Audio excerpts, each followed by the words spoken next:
আপনি জান্নাতের টুকরা বানায়া দিন। আল্লাহ কবরগুলোকে আপনি রিয়াজুল জান্নাতের বাগান বানায়া দিন। আল্লাহ অন্ধকার কবরগুলোকে আপনি আল্লাহ লিখুত করিয়া দিন। আল্লাহুল আলামিন সংকীর্ণ কবরখানাকে আপনি প্রশস্তময় বানায়া দিন।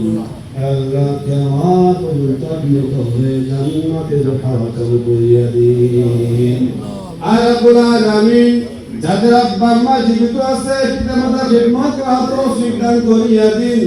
আয় আল্লাহ পিতা মাতার সেবা করার তৌফিক দান করে দিন। আর রব্বুল আলামিন পিতা মাতার সেবা করে জান্নাত কামাই করার তৌফিক দান করিয়া দিন।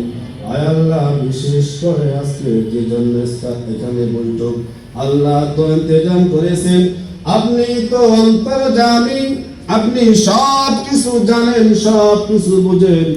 মানুষ মুখে না বললে মানুষের কল্পনার কথা আপনি বুঝতে পারেন। মাহবুদ আজকে এখানে জন্য বসা রব্বুল আলামিন বাংলাদেশের সাবেক প্রধানমন্ত্রী আল্লাহ পশহীন নেত্রী বেগম খালেদা জিয়া রব্বুল আলামিন যতটুকু জানি যতটুকু শুনেছি আল্লাহ তোমার বাংলার জমিনে সম্মানী ব্যক্তি আলেম ব্যক্তিরা আলেম ব্যক্তিদের সম্মান করত।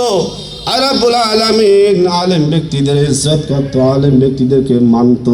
আল্লাহ তোমার কোরআনের পাখিদেরকে সম্মান করত। মাবুদ আল্লাহ সেই ব্যক্তি আজকে দুনিয়ার জমিনে নাই। রব্বুল আলামিন আল্লাহ তোমার বান্দি দুনিয়াতে যতগুলো ভালো কাজ করেছে আল্লাহ সমস্ত ভালো কাজের বিনিময় করে আল্লাহ আপনার বান্দিকে আপনি মাফ করিয়া দিন।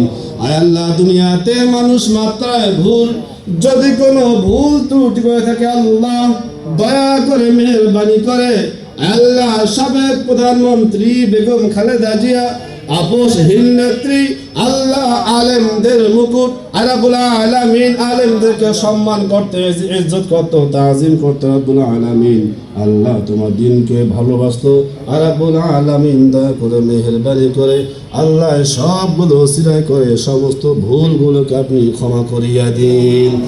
রব্বুল আলামিন দয়া করে মেহেরবানি করে আপনার বান্দিকে আপনি মাফ করিয়া দিন। আল্লাহ কবরগুলোকে আপনি রিয়াজুল জান্নাতের বাগান বানাইয়া দিন। আল্লাহ অন্ধকার কবরখানাকে আপনি আলোকিত করিয়া দিন। রব্বুল আলামিন সংকীর্ণ কবরখানাকে আপনি প্রশস্তময় করিয়া দিন। আল্লাহ কবরের মধ্যে কাফনের কাপড় খুলে নিয়ে আপনি জান্নাতি লিবাস পরার ব্যবস্থা করিয়া দিন। আল্লাহ দয়া করে মেহেরবানি করে কবরের সবাই আল্লাহ তৌফিক দান করিয়া দিন।